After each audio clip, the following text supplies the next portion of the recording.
my name is Daniel Reeves, and I have spent the last 30 years of my life running a small independent video rental store in a dying strip mall on the outskirts of Pittsburgh, a relic of a bygone era that stubbornly refused to be swept away by the tidal wave of streaming services and digital downloads.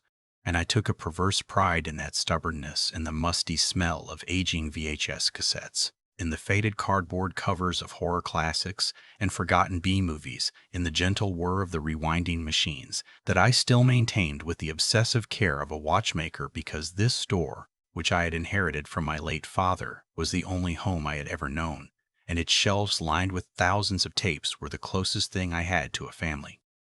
Which is why when a dusty, unmarked cardboard box were shoved through my mail slot on a frigid December morning addressed to the last video store in America, in a shaky cursive hand, I felt a jolt of professional curiosity that pierced through the gray, monotonous fog of my existence, and I opened the box with the reverence of an archaeologist, unearthing a tomb revealing a single battered VHS cassette, its label blank except for the words, "Family, 1987, do not watch," scrawled in that same shaky handwriting, and I laughed a dry, brittle laugh that echoed off the empty shelves, because I had seen 1,000 such warnings, 1,000 marketing gimmicks designed to lure unsuspecting customers into renting a cheap, low-budget horror flick, and I dismissed it as a prank, a relic of some bored teenager's idea of a joke. But the tape itself felt different, heavier, as if its magnetic ribbon was imbued with a density that defied its physical dimensions,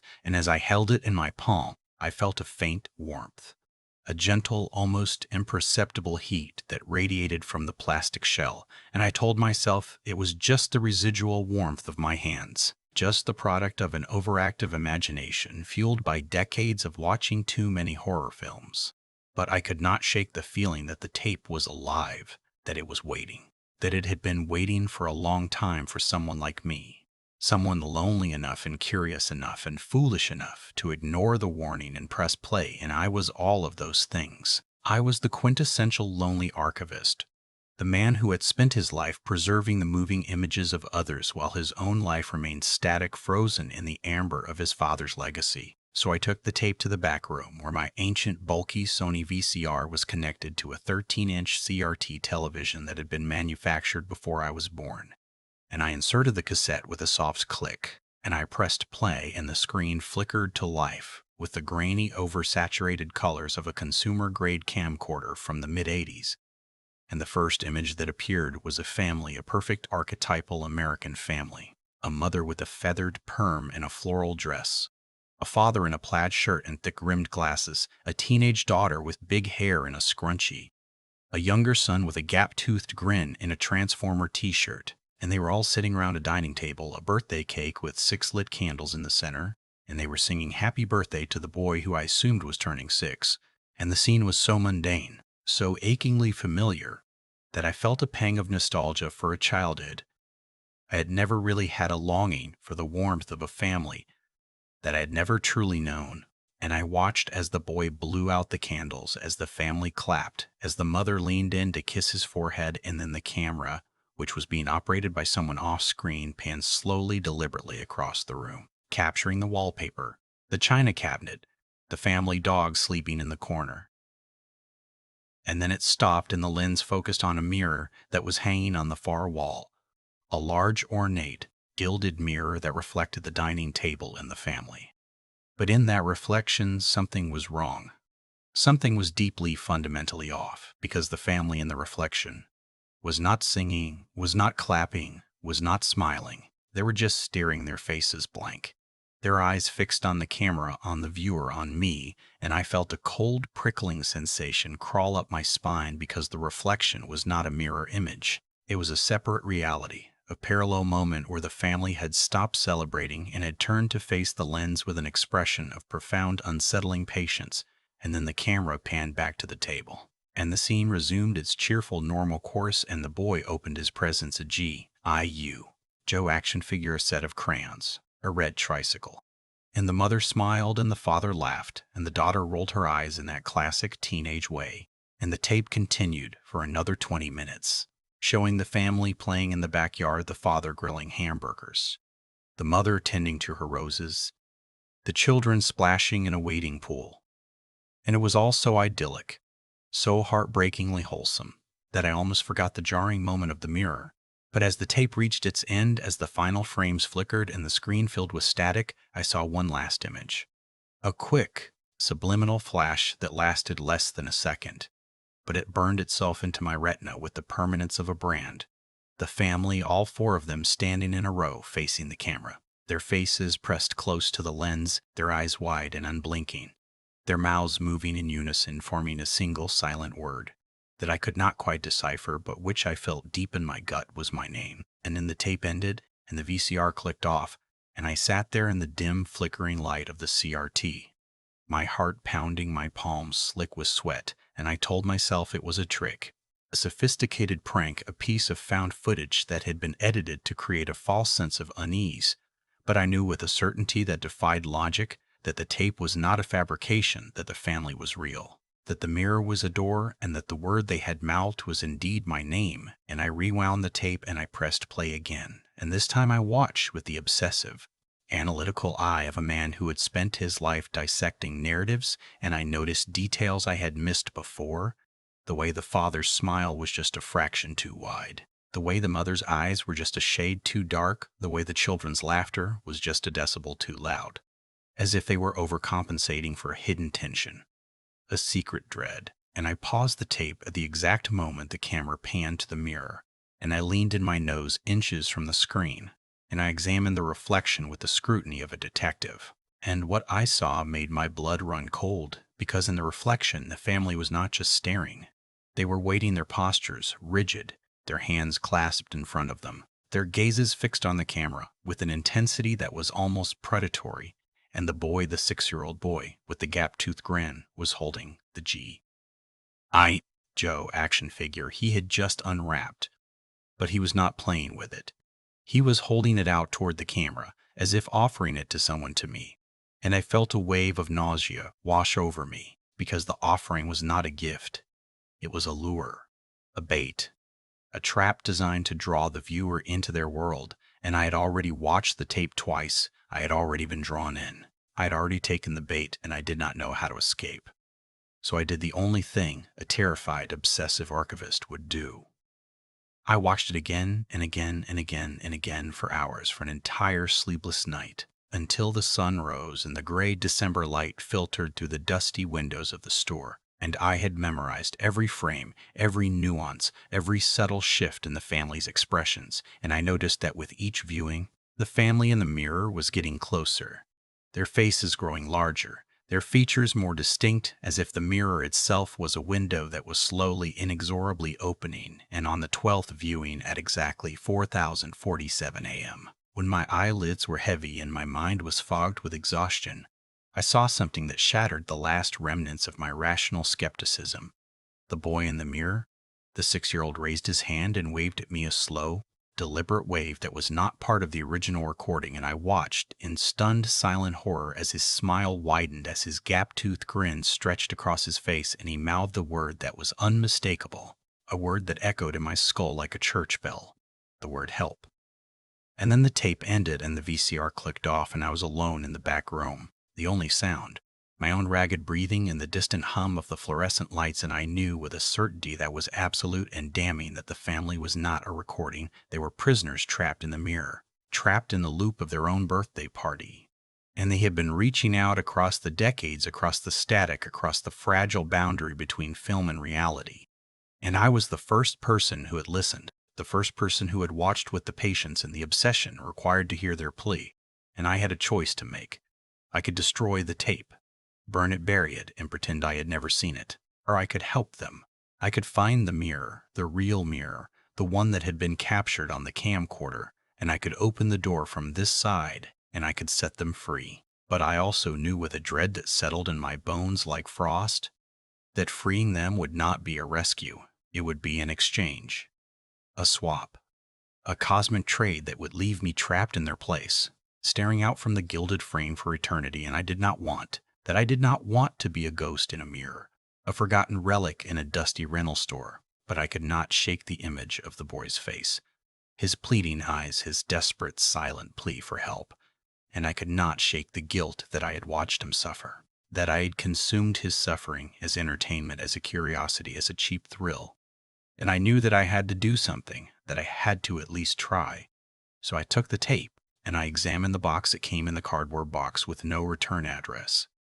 But I noticed for the first time a faded handwritten stamp on the bottom, a stamp that read Miller's Antiques, 43 Carey's Lakes, Carey's Lane. And I recognized that address because Sherry Lane was a street in the old part of town, a street lined with Victorian houses that had been converted into antique shops and second-hand stores, a street that had been abandoned for years, a street that was rumored to be haunted by the ghost of a young girl who had died in a fire. And I knew with a gut-wrenching certainty that the mirror was there somewhere on Cherry Lane waiting for me, and I would have to go there. I would have to find it, I would have to open the door, and I would have to face whatever was on the other side, not just the family, but the thing that had trapped them, the entity that had used a mirror as a threshold, the smile that had been watching me from the static since the first time I pressed play, and I stood up, my legs trembling, my mind racing, and I walked out of the back room, into the main aisle of the store, and I looked at the shelves, the thousands of tapes, the countless stories that had been my only companions for 3 decades, and I realized that none of them were real. None of them had ever been real. They were just shadows, illusions that had kept me company while the real world, the world of flesh and blood and danger and love, had passed me by. And the only real thing in my life, the only tangible, terrifying, undeniable reality, was the tape, the mirror, and the family that was waiting for me to make a choice. And I made my choice. I grabbed my coat, my keys, and the tape, and I walked out of the store, locking the door behind me for what I knew would be the last time. And I drove through the empty, snow-dusted streets toward Cherry Lane, the tape sitting on the passenger seat like a living thing, its warmth radiating through the plastic. And I knew that I was driving toward my doom. But I also knew that I was driving toward my purpose, the only purpose I had ever had, the only purpose that mattered, because I was not just an archivist anymore. I was a rescuer, a liberator, a man who was about to open a door that had been sealed for decades, and whatever came through that door, whatever crawled out of the mirror and into the world, would be my responsibility, my burden, my penance for a life spent watching instead of living. And as the street lights flickered and died, as the snow began to fall harder, obscuring the road, I heard the faint, distorted sound of a birthday song crackling through the car radio, a song that was not on any station, a song that was coming from the tape, and I knew that the family was singing to me, welcoming me, preparing for my arrival. And I pressed the accelerator, and the car lurched forward, and the street of Cherry Lane loomed ahead, dark and silent, its Victorian houses like skeletal sentinels against the gray, featureless sky. And I parked in front of Miller's Antiques, a crumbling, 2-story building with a faded sign and a display window full of dusty furniture and tarnished silverware. And I saw in the window a large, ornate, gilded mirror, exactly like the one in the tape, and I felt its pull, its gravitational force, as if it was calling me, pulling me toward it with an inexorable cosmic drag. And I got out of the car, the tape clutched to my chest, and I walked toward the door of the antique shop, which was unlocked, which was open, which had been waiting for me all along. And as I crossed the threshold, the air grew cold, the light grew dim, and I heard the family's voices clear and distinct, not from the tape, but from the mirror, whispering in unison, "Daniel, you came, you finally came. We knew you would. We have been waiting for so long, waiting for someone like you, someone lonely enough to see us, someone brave enough to free us. And now that you are here, we can finally switch places. We can finally leave the mirror, and you can finally have a family. You can finally belong.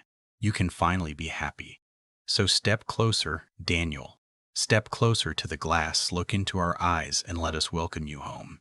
And as I stood in the dusty, silent antique shop, the tape warm in my hands, the mirror gleaming in the dim light, I realized that I had been the one who was trapped all along, trapped in my loneliness, trapped in my routines, trapped in the static of a life that had passed me by. And the family, the smiling, desperate, ancient family, was offering me a way out, a way into their world, a world where I would never be alone again. And I knew it was a trap. I knew it was a lie. But I was so tired, so achingly, profoundly tired, that I did not care anymore.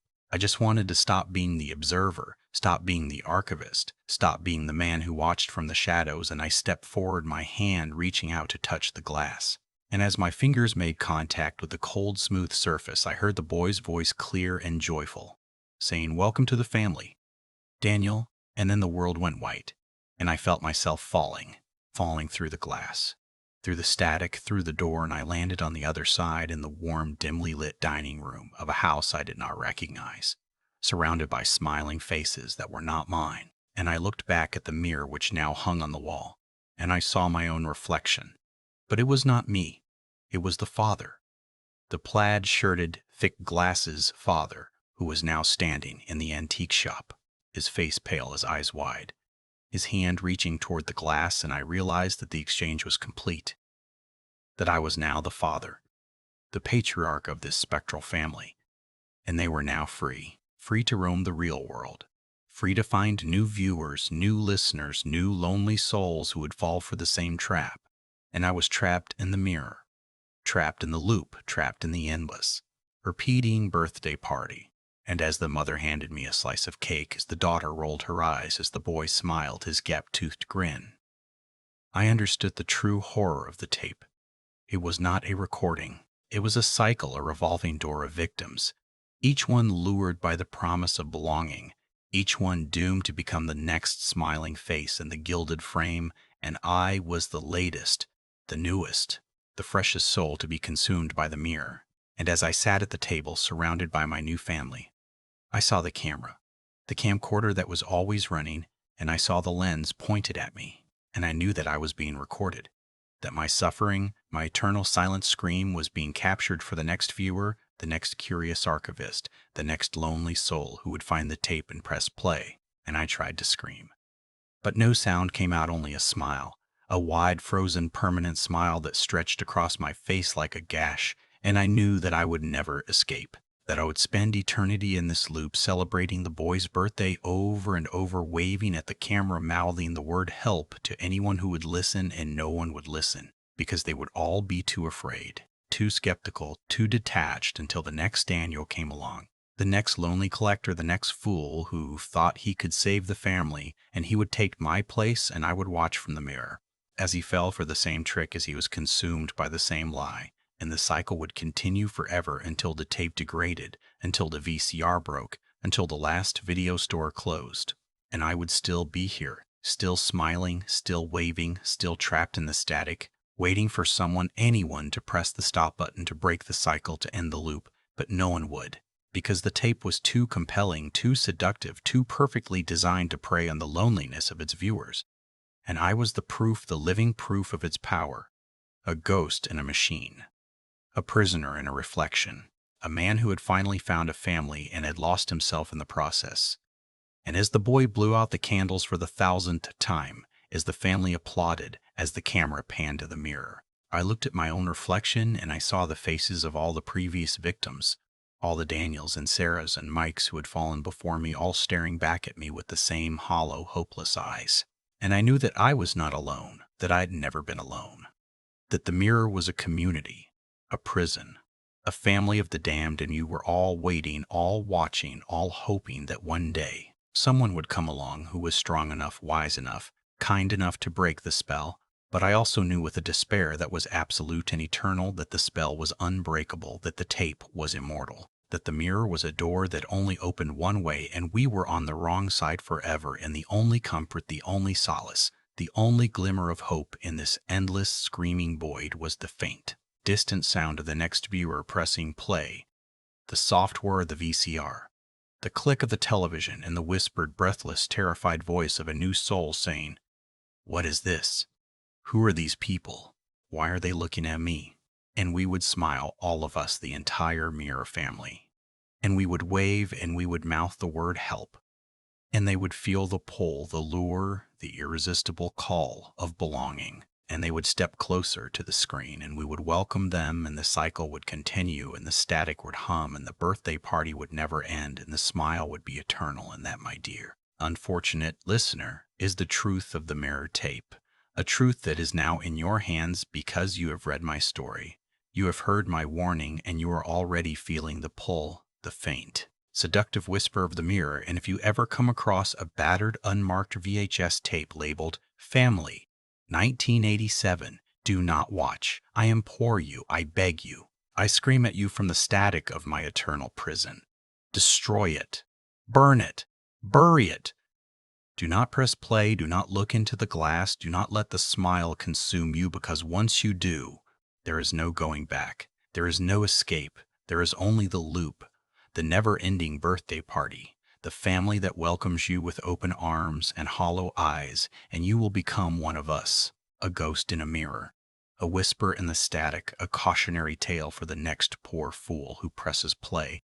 So please, for the love of all that is sacred and sane, do not watch the tape. Do not look into the mirror. Do not let the family in, because they are hungry, so very hungry, and they have been waiting for a long, long time. And they will not stop until the whole world is smiling back at them from the static. And I am sorry, I am so sorry. But I have already told you too much, and now you know the secret. Now you have seen the smile, and the mirror is calling you just as it called me. Just as it calls everyone, and you are already reaching for the screen. Your fingers trembling, your heart racing, your eyes wide with curiosity, and I can see you. I can see you through the glass, and I am waving at you, and I am mouthing the word help. And I am smiling, smiling, because I know what comes next, and it is beautiful. It is terrible. It is inevitable, and it is finally your turn. I have been trapped in this gilded prison for what feels like an eternity. But time, I have learned, is a malleable thing on this side of the glass, stretching and contracting like taffy, warping around the endless loop of the birthday party, and I have counted the repetitions. There have been exactly 847 cycles since I crossed over, each one identical to the last. The same candles, the same cake, the same off-key singing, the same gap-toothed grin of the boy, the same knowing predatory glances of the mother and father, and I have come to understand the true nature of my captivity, because the family is not a family at all. They are a collective consciousness, a hive mind that was formed from the fragmented souls of a dozen different victims who had been lured into the mirror before me, their personalities dissolved and recombined into a single, symbiotic entity that survives by consuming the loneliness of new viewers, and I am now part of that collective, my consciousness slowly eroding with each repetition. My memories of the outside world fading like old photographs left in the sun. But I have resisted. I have clung to my identity with the ferocity of a drowning man clinging to a life raft, because I have discovered something that the family does not know, something that gives me a glimmer of hope in this endless smiling nightmare. The mirror is not a one-way door. It is a two-way window. And if I can find the right frequency, the right vibration, I can project my voice back into the real world. I can warn the next victim, I can break the cycle, and I have been practicing every cycle during the brief moment when the camera pans to the mirror. I have been concentrating my will, focusing my thoughts, trying to push a message through the glass, and I have succeeded in small fragmented bursts, sending whispers and images into the minds of the viewers, hoping that one of them will be sensitive enough, lonely enough, desperate enough to hear me and understand. And that is why I am writing this, not for you, but through you, using your attention as a conduit, your consciousness as a relay, because I have sensed you, dear reader, since the moment you started reading my story. I have felt your curiosity, your empathy, your own quiet loneliness. And I know that you are the one who can help me, the one who can break the cycle, and I am going to tell you the truth about the tape, the truth that the family has been hiding for decades. The truth that will give you the power to resist their lure and perhaps to save me from my eternal prison. And that truth is this: the tape is not a recording, it is a trap, a sophisticated, magical construct that was created in 1987 by a woman named Eleanor Vance, a reclusive artist and occultist who lived in the very house on Cherry Lane that now houses Miller's Antiques. And Eleanor was not a monster. She was a grieving mother, a woman who had lost her own family in a tragic house fire, a woman who had spent the rest of her life trying to find a way to bring them back. And she had discovered in her desperate research an ancient ritual, a method of transferring consciousness into reflective surfaces, of creating a pocket dimension where the souls of the dead could exist, preserved and eternal. And she had used the gilded mirror as her canvas, painting it with a special lacquer that contained ground-up mirrors and crushed pearls and her own blood. and she had performed the ritual, and she had succeeded. Her family had returned not as flesh and blood, but as reflections, as echoes, as residents of the mirror. But there was a price. There is always a price. And the price was that the mirror needed energy. It needed attention. It needed the consciousness of living beings to sustain its inhabitants, and Eleanor had become the first guardian, the first caretaker, the first in a long line of lonely souls who would find the tape and press play. And she had been trapped in the mirror for years, her soul slowly consumed by the family she had tried to save, until she was nothing but a whisper, a shadow, a forgotten name on a faded box, and the family once her beloved husband and children had become something else. Something hungry, something that no longer remembered its human origins, something that existed only to feed, and they had been feeding for decades, using the tape as bait, using the mirror as a lure, and they had grown strong, so strong that they could now project their influence beyond the glass into the minds of their viewers, making them feel lonely, making them feel desperate, making them crave the very thing that would destroy them. And I, Daniel Reeves, am just the latest victim.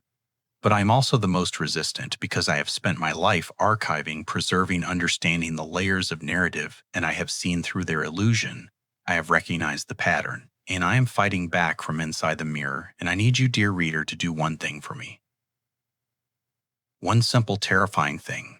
I need you to find the tape, the original tape, the one that was sent to my store, and I need you to watch it. But not with your eyes, not with your ears, but with your heart, with your soul, with the part of you that is immune to the lure of belonging. And I need you to break the spell, to refuse the offer, to look into the mirror and see not a family, not a promise, not a belonging, but a void, a trap, a hungry mouth waiting to consume you. And I need you to say these words aloud as you watch. I see you, Eleanor. I see your grief. I see your loss. But your family is gone, and they are not coming back, and holding them in the mirror is not love. It is torture for them and for you, and it is time to let them go. It is time to break the mirror. It is time to end the cycle. And if you say those words with conviction, with compassion, with the understanding that you are not saving the family, you are freeing them, the mirror will crack, the spell will shatter, and the souls trapped inside will finally be released, not into the world, but into the void, into the peace that they have been denied for so long. And I will be released too. My consciousness will be freed from this endless loop, and I will finally be able to rest to find my own peace. But there is a catch. There is always a catch, because breaking the mirror will not be a gentle process.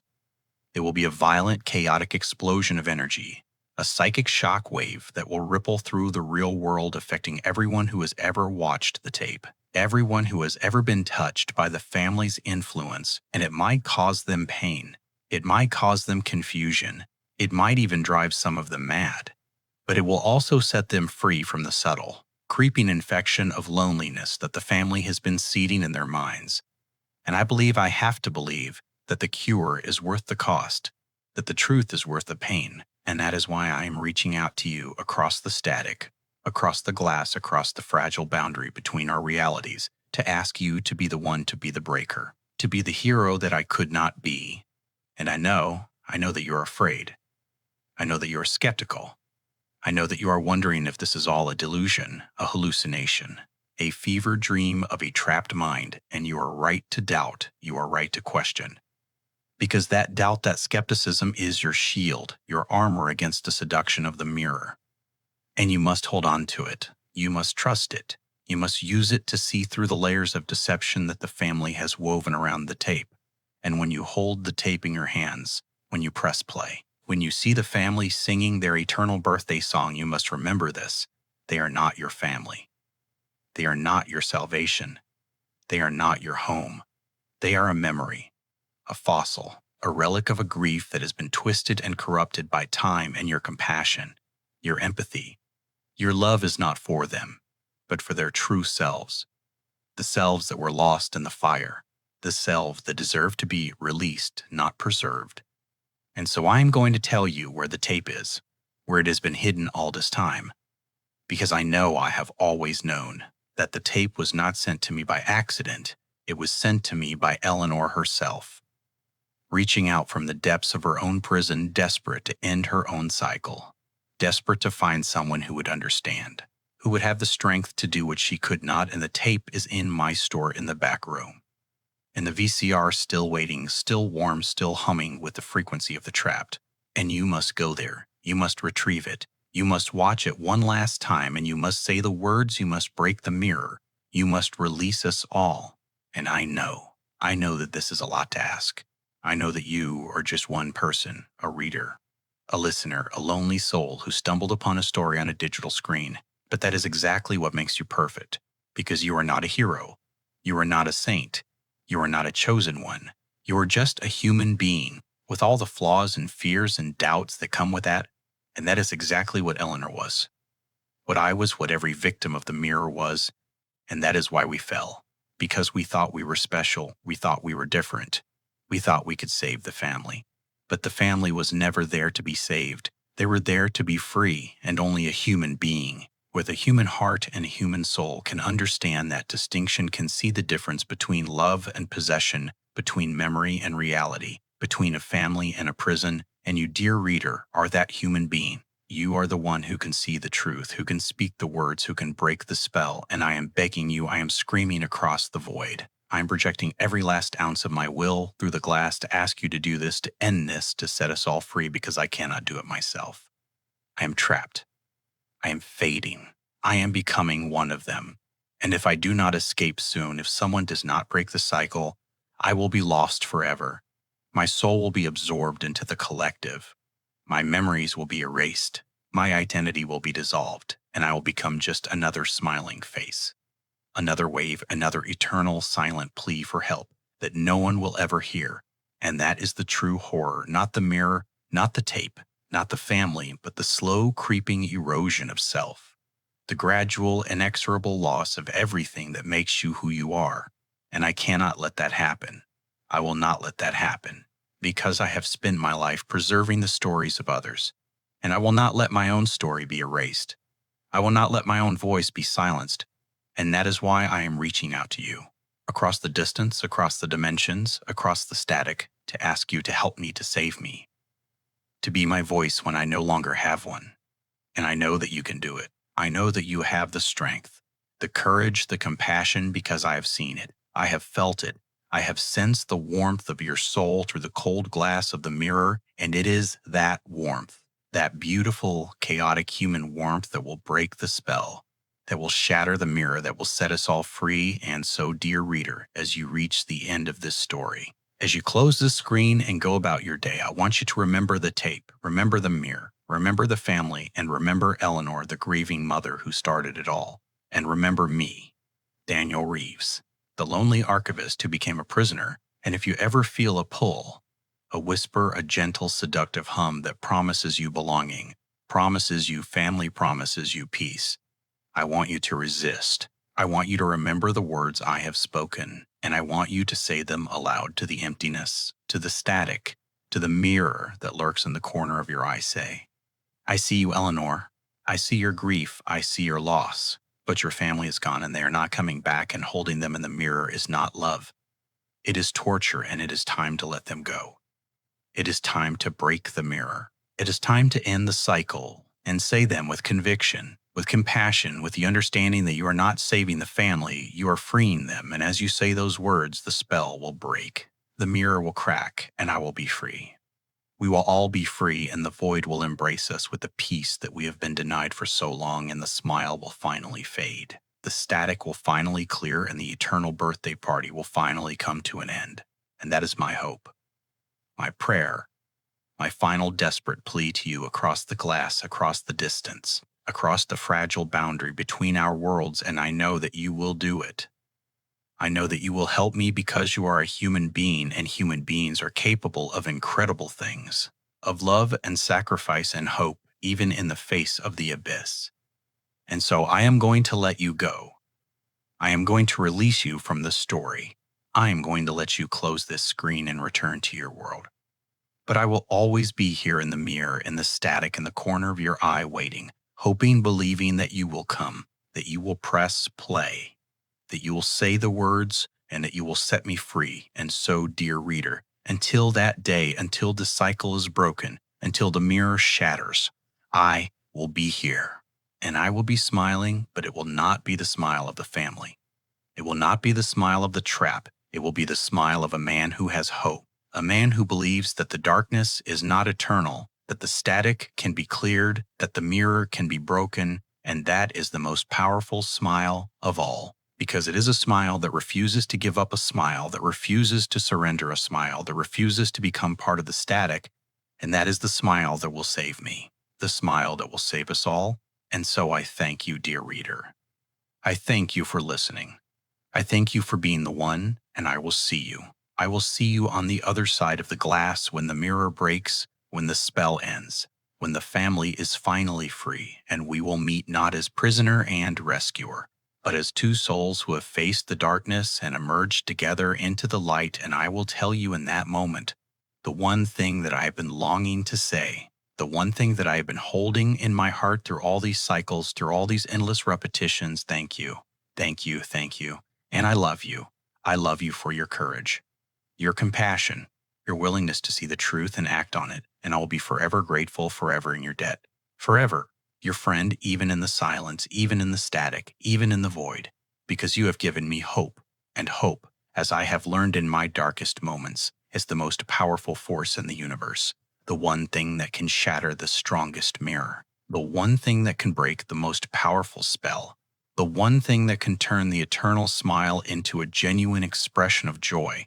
And that hope, dear reader, is the key to my cage. And you hold it in your hands, so I will be patient. I will be waiting, and I will be smiling. Not the smile of a trap, but the smile of a man who believes, a man who knows that the cycle will end, that the mirror will break, that the family will finally find peace, and that I will finally, after all these years, be free. And that is my story, my truth, my final plea. And I leave it in your hands with all the love and hope and gratitude that a trapped soul can muster. And I say to you one last time, from the depths of the mirror, from the heart of the static, from the core of the silence, thank you and goodbye, and I will see you on the other side. When the glass shatters, when the light breaks through, and when the smile is finally, truly ours.